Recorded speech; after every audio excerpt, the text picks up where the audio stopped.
निर्धूति कलिरात्मने सालोकानां त्रिलोकानां यद्विद्या दर्पणायते।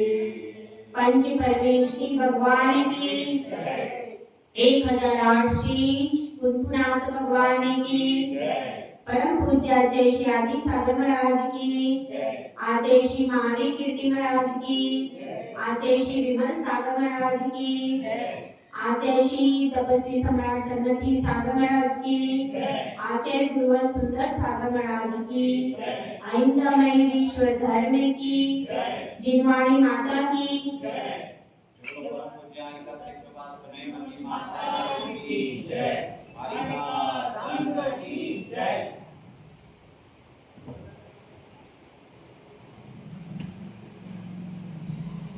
जब कोई कार्य हम बिना आगा पीछा सोचे कर देते हैं तो उसका पछतावा हमेशा रहता है।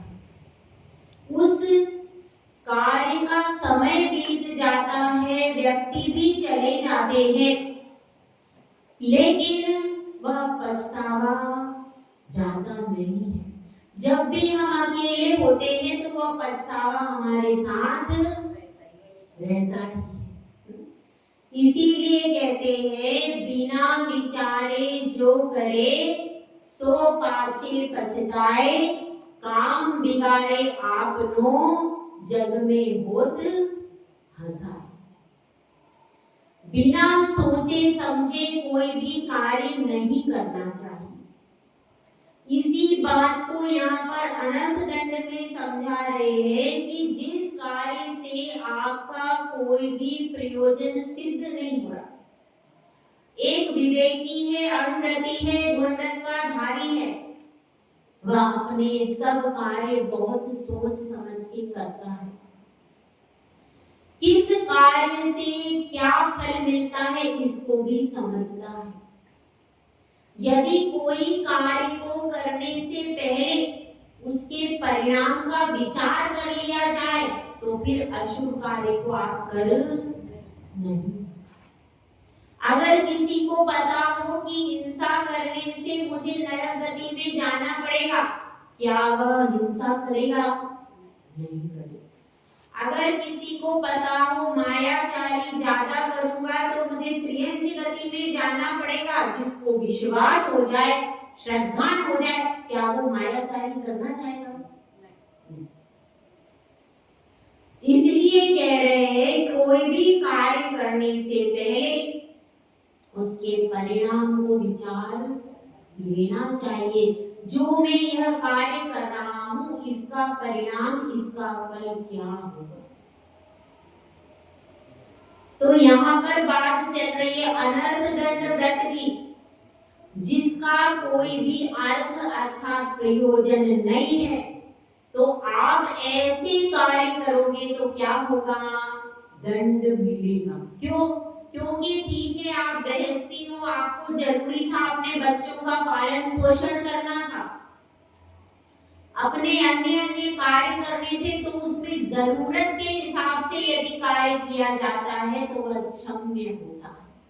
लेकिन आपको जरूरत ही नहीं थी और व्यर्थ में यदि हिंसा करोगे तो वह दंड के भागी आप बन जाओगे। तो व्यर्थ में डंडे खाने से क्या फायदा? क्यों उज्ज्वला जी?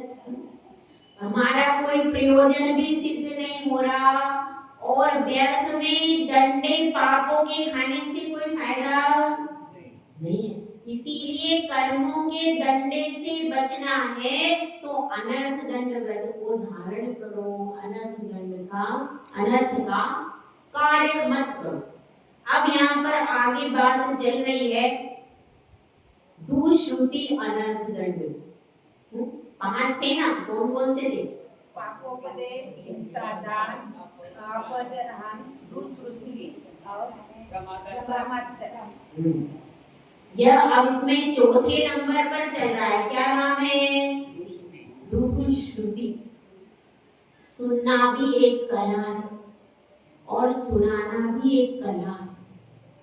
क्या समझ में आया? दुश्रुति क्या आपके लिए सुनने योग्य है और क्या आपके लिए सुनने योग्य नहीं है। कर्ण इंद्री का विषय बड़ा गंभीर है। कमरे के अंदर दरवाजा बंद करके खिड़की बंद करके बैठे तो भी बाजा कहाँ बज रहा है, आधा किलोमीटर दूर, आवाज यहाँ पर। इसका बड़ा अलग कार्य है कि नहीं।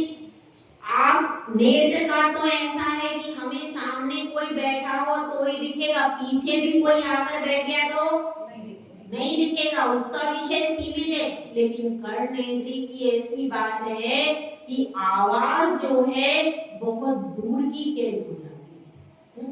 दूर से भी कहीं अगर किसी ने वो लगा दिया, क्या स्पीकर से लगा दिए, कहीं पर भजन हो रहा है, कहीं पर कीर्तन हो रहा है, रात में बिल्कुल स्पष्ट आवाज एक एक शब्द की आ जाती है। कैसे? क्योंकि आवाज ज्यादा फास्ट है, ध्वनि की गति तीव्र है और ध्वनि किसी को प्रभावित करना है तो आपके वचन ही है। आपके पास क्या है देने को, आप क्या दे सकते हो और किसको कब तक देते रहोगे? ज्यादातर दोगे तो अपने अपनों को दोगे, लेकिन वचन ऐसी चीज है इससे ही आप अच्छे हो जाते हो और इसी से आप बुरे हो जाते हो। तो यहाँ पर बात चल रही है क्या सुनना, किस लिए सुनना। दुश्रुति का अर्थ क्या है? खोटा सुनना, जो सुनने के योग्य नहीं है उसको सुनना, उसको क्या कहेंगे? दुश्रुति। सुनने योग्य सबसे उत्कृष्ट चीज क्या है भाई? जिह्वा है कि नहीं झूठ भैया? सबसे उत्कृष्ट सुनने योग्य वस्तु अगर कोई है तो क्या है? जिह्वाणी। जिह्वाणी सुनने से हमारे कर्णेंद्रिय पवित्र हो जाते और इसको, हालांकि यह पूरा शरीर मलिन है, लेकिन अगर जिह्वाणी सुनते हैं तो कर्णेंद्रिय कैसे पवित्र होती है? जिह्वाणी को सुनने से कर्णेंद्रिय पवित्र होती है और हमारी रसना इंद्रिय कैसे पवित्र होती है? पूजा करने से। पूजा करने से और इसलिए जिह्वाणी पढ़ने से, जिह्वाणी सुनाने से हमारा मुख पवित्र होता है और आंखें काहे से पवित्र होती हैं? भगवान के दर्शन करने से, गुरु के दर्शन करने से हमारे नेत्र पवित्र होते हैं। और हाथ काहे से पवित्र होते? भगवान का अभिषेक करने से, आहार दान को देने से हाथ पवित्र। पांव कैसे पवित्र होते हैं? तीर्थ यात्रा करने से, गुरु के पास दर्शन करने जाने से हमारे पांव पवित्र हो जाते हैं, तीर्थ वंदना करने से। तो अब यहाँ पर बात चल रही है दुश्रुति की। सुनो, चुन चुन कर सुनो, सुनो लेकिन गुणों और चुन चुन करके सुनो। ऐसा नहीं है कि कहीं भी आप बैठ गए और सुनना चालू कर दिया, हाँ हाँ हाँ हाँ हाँ, ऐसा नहीं करना। तो यहाँ पर बता रहे हैं आपको क्या सुनना चाहिए और क्या नहीं सुनना चाहिए। देखिए गाथा नंबर 79। आरंभ संग साहस, मिथ्यात्व द्वेष राग मद मदनैः, चेतः कलुष्यतां श्रुति, रवधीनां दुष्कृतिर्भवति। आरंभ की कथा, आरंभ की कथा सुनते हैं कि नहीं? सुनते हैं आप लोग? आरंभ की कथा, पंचसूना पाप की कथाएं। दो सहेलियां मिलती हैं पहले अपने, अब तो मोबाइल ही सखी हो गया, मोबाइल ही सब है। मोबाइल में देख करके डिश तैयार हो जाती। पहले क्या होता, दो सहेलियां बनती, तुमने क्या बनाया, तुम ये बनाओ, तुम वो बनाओ। पूरे समय काहे की चर्चा? पाक कला की चर्चा। तो पाक कला की चर्चा चल रही है पूरी। क्या है ये सब चर्चाएं? आरंभ की कथाएं सारी चली। पंचसूना पाप भी आरंभ है। और क्या है आरंभ? उद्योग संबंधी बात करना, व्यवसाय संबंधी बात करना, यह भी आरंभ है। तो लेकिन आपका कोई प्रयोजन नहीं, आपका कोई रिश्तेदार नहीं है और वह व्यक्ति संकट में भी नहीं है, तो भी उसको बताए जा रहे उपाय आरंभ के। क्या जरूरत है? अनुव्रति, अगर आपने व्रत लिया है तो आप कृषि आदि आरंभ, कौन कौन से होते हैं भाई? बताओ षटकर्म के नाम। असी, मसी, कृषि, विद्या, वाणिज्य और शिल्प, यह षटकर्म है। और पंचसूना पाक, ये पूरी होती है, ठीक है ना? तो ये सब क्रियाएं हैं, इनसे संबंधित कोई भी कथा व्यर्थ की मत करो। अपने परिवार में तो आपको करनी पड़ेगी। अब जैसे सास ने नियम ले लिए, अब बहू आएगी तो पूछेगी, और नहीं पूछेगी तो भी परेशानी। परेशानी तो दोनों तरफ है ना। अगर वो पूछती है तो वो कहती कि भाई मेरा व्रत हो गया और मुझसे बार बार पूछती, मुझे पाप लगता है। और नहीं पूछी, मुझसे बिना पूछे काम करती, अब वो क्या करेगी? तो पूछना तो उसको पड़ेगा, आपको उसको बताना भी पड़ेगा कि ये सामान ऐसे बना ले, ये कर ले। लेकिन अगर कोई दूसरा है और आपका कोई मतलब भी नहीं, आपसे पूछ भी नहीं रहा, तो भी अपन जा करके सुनाना चालू कर देते, तो ऐसा काम नहीं करना चाहिए। तो आरंभ के समझ में आ गया। षटकर्म और पंचसूना पाक, इसकी कथाएं जो गुणव्रत का धारी श्रावक है उसको नहीं करना चाहिए। और क्या है? संग, संग का अर्थ क्या है? परिग्रह। परिग्रह की कथा, परिग्रह कैसे इकट्ठा करें, कैसे हमारा धन बढ़े, परिग्रह को इकट्ठा करने के तरीके बताना। आप ऐसे गोदाम बनाओ, ऐसे करो, ये इकट्ठा करो, तो ये क्या हो जाएगा? संग, यानी परिग्रह से संबंधित कथाएं।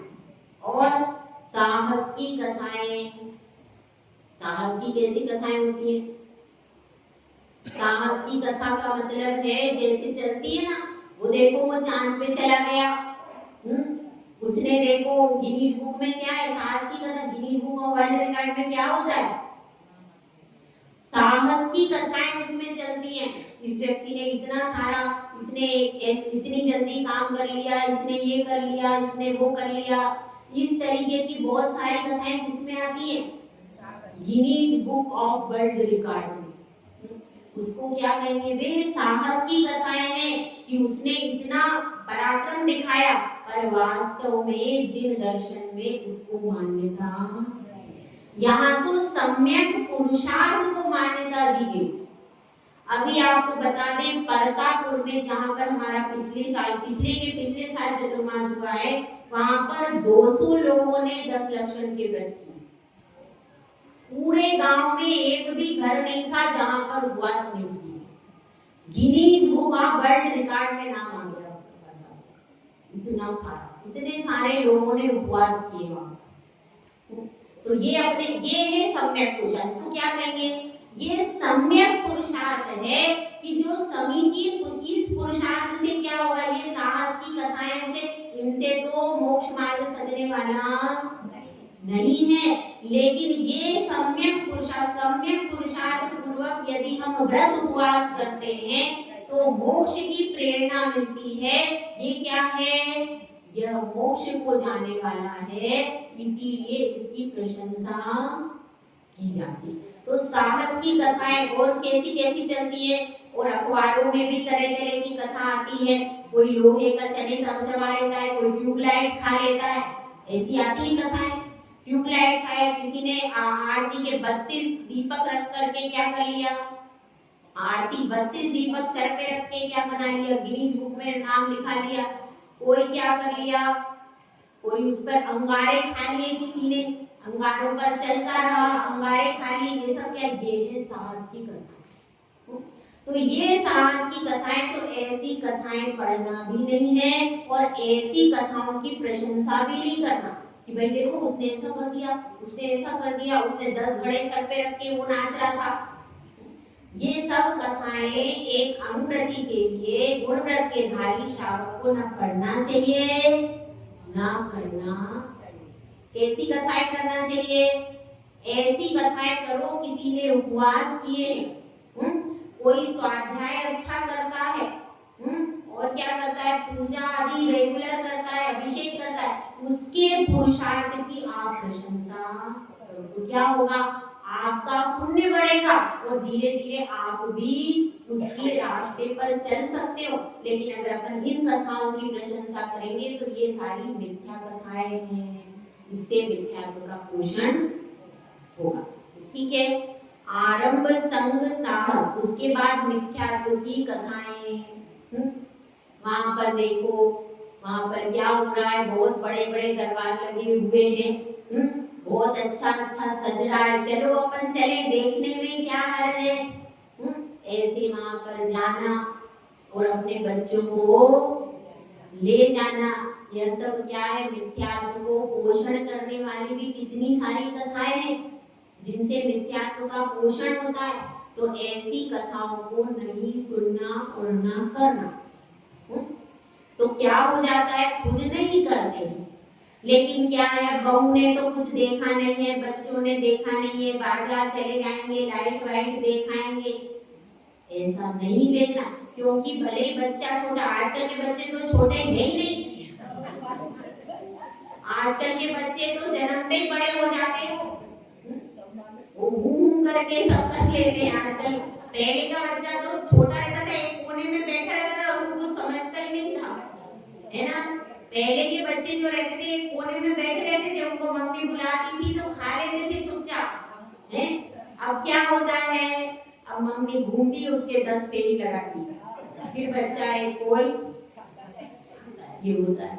तो क्या है, मिथ्यात्व की कथाएं उनको नहीं, वो एक बार देख के आएंगे तो फिर वो उसमें से कोई बात नहीं, एक बार देखने चले गए, फिर हर साल की जिद करेंगे, चलो हमको लेके चलो। और उनके संस्कार यदि पड़ गए तो एक बार बड़ी मुश्किल से संसार के समुद्र से तिरने का रास्ता मिल गया, अब फिर डूब जाओगे तो डुबाने वाले तो बहुत भरे पड़े कि नहीं। अपन कितने से डूबने वाले तो बहुत सारे बचे, तो कम से कम वह जिन कुल में व्यक्ति आया है उसको डूबने के साधन मत दो। उसके बाद द्वेष की कथा करना, किसी से आपका झगड़ा हो गया, आप प्रतिवादी का तो वैसे होता नहीं है, वो जो बोल के अपने आप निपटा देती है, वो बाकी का हिसाब नहीं रखती, जब जो हुआ बोल के निपटा दिया। सही बोल रही हूँ क्या? अब क्या होता है, अब मान लो झगड़ा हो गया, अब क्या करना है, तो बार बार गा करके उज्ज्वला जी को बताए, उसके साथ में मेरा ऐसा झगड़ा हो गया था, उसका ऐसा हो गया था मेरे साथ में। तो क्या हुआ, वो द्वेष की कथा है, पुरानी कथा है द्वेष की, उसको बार बार रिपीट। तो इससे क्या हुआ, अच्छा वो ऐसा है क्या, उनके मन में भी उसके प्रति द्वेष जागृत। तो अब इन्होंने जाके 4 से कहा, उसके मन में भी इस तरह से क्या हुआ, पूरी समाज में उस महिला के प्रति द्वेष। तो इसलिए द्वेष, आपका किसी से झगड़ा हो गया है तो उसको जगह जगह गाने से क्या होता है, वो द्वेष भाव बढ़ता चला जाता है। इसीलिए गुणव्रत के धारी को द्वेष को भी छोड़ना चाहिए। तो द्वेष की कथा नहीं करना और राग की कथा भी नहीं करना, जिससे विषयों के प्रति राग बढ़ जाए। राग मतलब क्या, पंचेंद्रिय के विषय भोगों को बढ़ाने वाली कथाएं। ऐसी बहुत सी कथा होती है जिनको सुन करके राग बढ़ जाता है, तो ऐसी राग बढ़ाने वाली कथाएं भी नहीं करना। और मदने यानी पंचेंद्रिय में रसना और स्पर्शन संबंधी वासनाओं के संस्कार वाली कथाएं, ये इससे क्या होता है, तो ऐसी कथाओं को यहाँ पर दुश्रुति चल रही है, तो ऐसी कथाएं कहना तो है ही नहीं। लेकिन अगर कोई कह रहा है तो हाँ हाँ हाँ हाँ भी नहीं करना, नहीं तो भाई सामयिक चल रही थी, आपने हूं कर वो सुना रही थी किसी की कथा, मेरा उससे झगड़ा हो गया, मेरा बहू से बहुत प्रेम है, मेरा ये प्रेम है, वो अपनी कथाएं सुना रही राग देश की, आप सामायिक में हूं कर रहे, आपको क्या हो गया? ये दुष्टि है। ऐसी कथाओं को नहीं सुनना जिनसे अपने मन में कलुषता, चेतः कलुष्यता, अपना चित्त जो है वो कलुषित हो जाता है। इन सब चीजों को सुनने से क्या होता है? मन कलुषित हो जाता है। इसीलिए जहां पर ऐसी कथाएं हो रही हो उन कथाओं में नहीं बैठना। अब आपको पता तो चल ही जाता है कौन कैसा है, समाज में यही रहते हो तो पता चल जाता है कि ये कैसी बातें करता है, ये कैसी बातें करता है, तो अपने को पता है तो उसके पास में नहीं बैठना, और करना भी ये बात तो लिमिट की कर लेना और मौन हो जाना। वो अगर सुना भी अपन मौन रहेंगे तो अपने को दोष नहीं। और सर्वोत्तम क्या है कि ऐसे व्यक्ति जो ज्यादा इस प्रकार की प्रवृत्ति वाले हैं उनसे धीरे धीरे आपको क्या करना पड़ेगा? जो अच्छे व्यक्ति हैं, कोटि संगति कभी भी नहीं करना।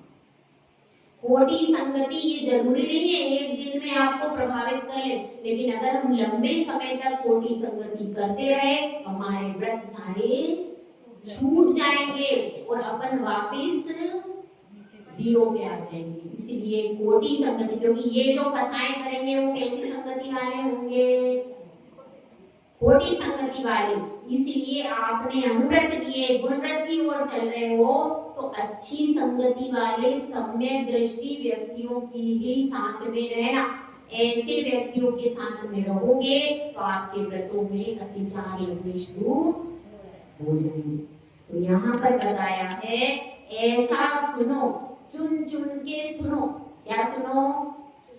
सुनो जिनवाणी। जिनवाणी सुनना है। अगर यह जो मनुष्य पर्याय मिली है, यह जो जिनकुल मिला है, केवल जिनवाणी सुनने के लिए मिला है। अगर इन कर्णों का उपयोग आप व्यर्थ की बातों को सुनने में लगा दोगे तो क्या होगा? तो पाप का बंध व्यर्थ हो जाएगा। पता नहीं आगे जिनवाणी सुनने को मिलेगी। ये सब बातें तो पूरे संसार में मिलती रहेंगी, इनकी कोई दुर्लभता नहीं है, कहीं भी मिल जाएगी, लेकिन जिनवाणी दुर्लभ है। इसीलिए अपने कानों का सदुपयोग काहे में करो? जिनवाणी को सुनने में। ठीक है, तो यह दुष्टि बताइए, इन सब चीजों को सुनना नहीं है। उसके बाद बता रहे अंतिम अनंत दंड है प्रमादचर्या।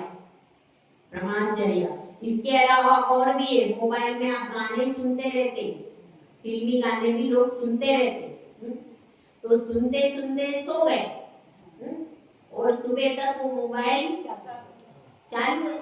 ऐसा भी लोग करते हैं कि भाई नींद आती नहीं हमको बिना सुने, संगीत सुनना जरूरी, तो क्या करते हैं उसको चालू कर दिया और सो गए। तो यह भी उनको सुनने से कोई फायदा नहीं है। वो जो अपन फिल्मी गाने आदि सुनते उनको सुनने से अपना कौन सा कार्य सिद्ध होगा? कोई भी नहीं। और मन में राग और द्वेष और बढ़ जाएगा।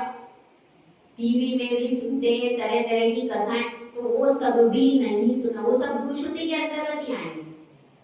सारे दुष्टि हैं, उनको नहीं सुनना चाहिए। अब आगे देखिए, आगे पांचवा अनर्थ दंड कौन सा है भाई?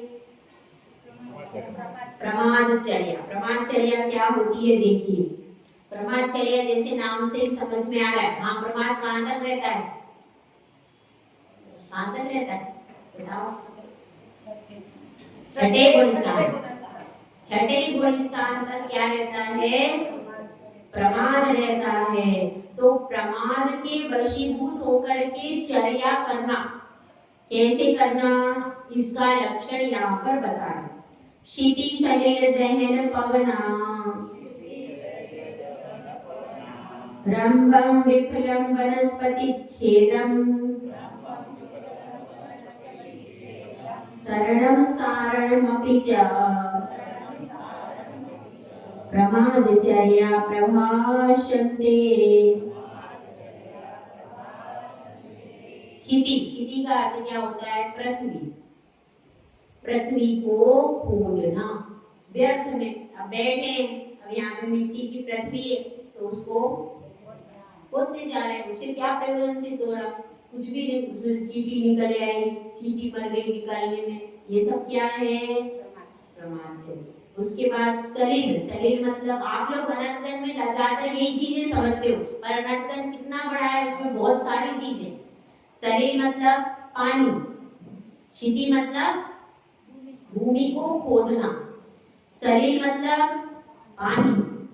तो पानी को वेस्ट करना, जितनी जरूरत है उतना ही पानी प्रयोग के लिए लेना, उससे ज्यादा ले लेना, ये क्या हो गया? अनर्थ करना। उसके बाद दहन मतलब अग्नि। अग्नि भी कितनी जलानी चाहिए? जितनी जरूरत है उतनी। हम क्या करते हैं, कई बार चीज पक रही है तो भाई पक रही है, उसमें टाइम ज्यादा, जो 10-15 मिनट में काम होता है उसको आधा घंटे लगा देते। और कई बार तो ये क्या है?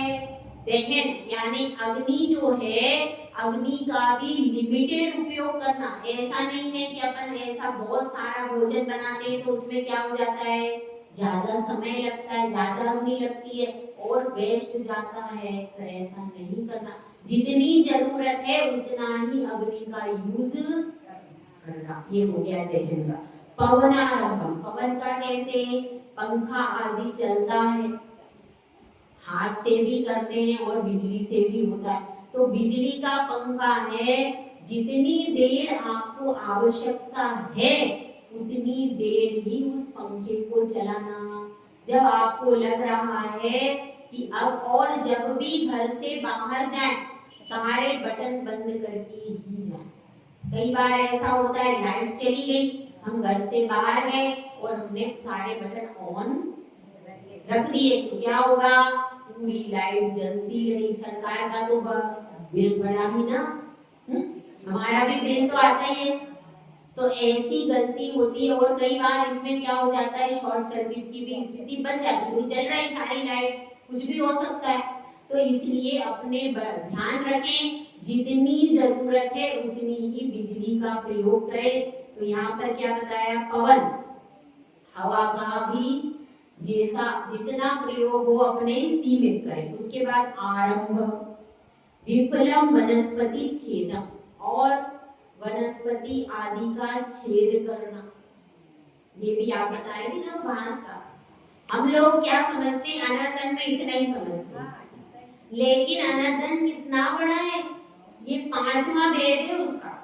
ज्यादातर लोग अनर्थन का बोलो हाँ माता जी हमें समझता है, यही होता है बस, लेकिन केवल ये 5वां भेद है ब्रह्मचर्य। इसके अलावा कितना सारा और भी है, 4 और भी भेद हैं। और इन सब का भी यदि हम पालन करें तो हम बहुत कुछ पापों से बच सकते हैं।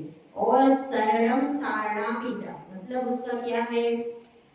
गमन करना। जैसे कि निष्प्रयोजन, अब क्या करें, लॉन्ग ड्राइव पे जा रहे, बच्चों को शाम को घुमाने ले जाते गाड़ी पर बिठा करके, ऐसा बहुत से लोग करते।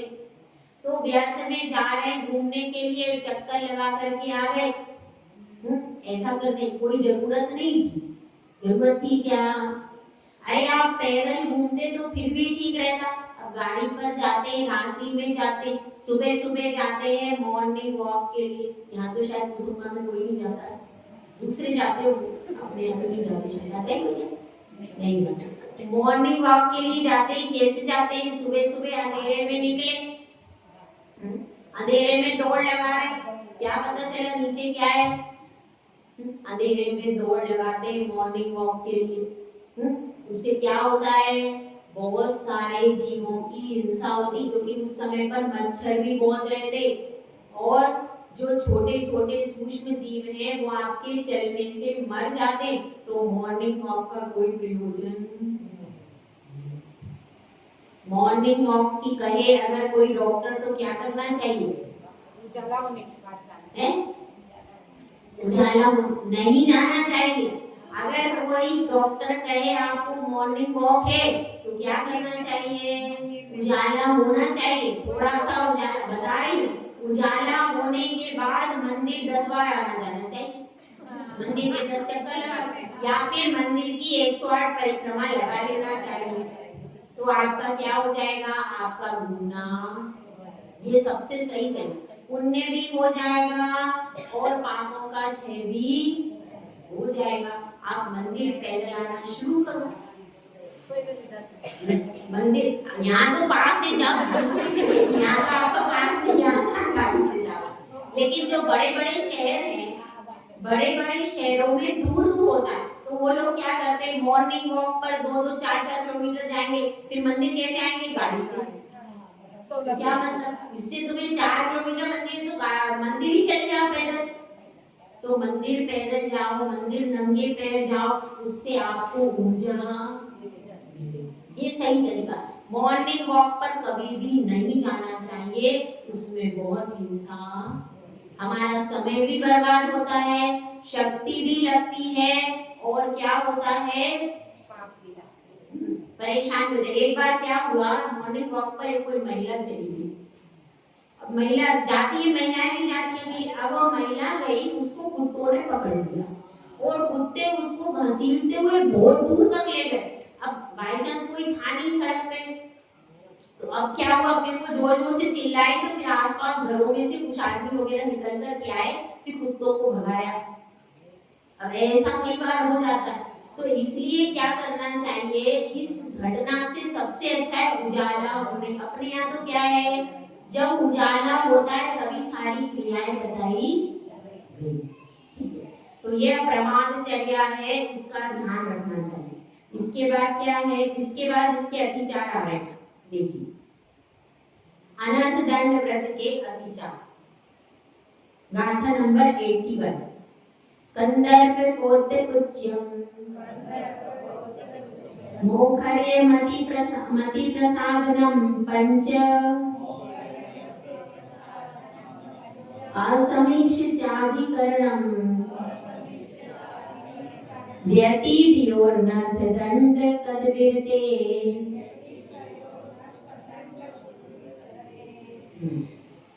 कंदर्प, अब देखिए, ऐसी वाणी बोलिए जामन आपा खोय, औरन को शीतल करे आपहु शीतल होय।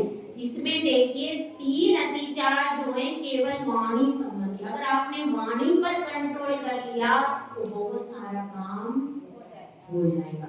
इसलिए इसमें बता रहे हैं, पहला अतिचार है कंदर्प। कंदर्प का अर्थ क्या होता है?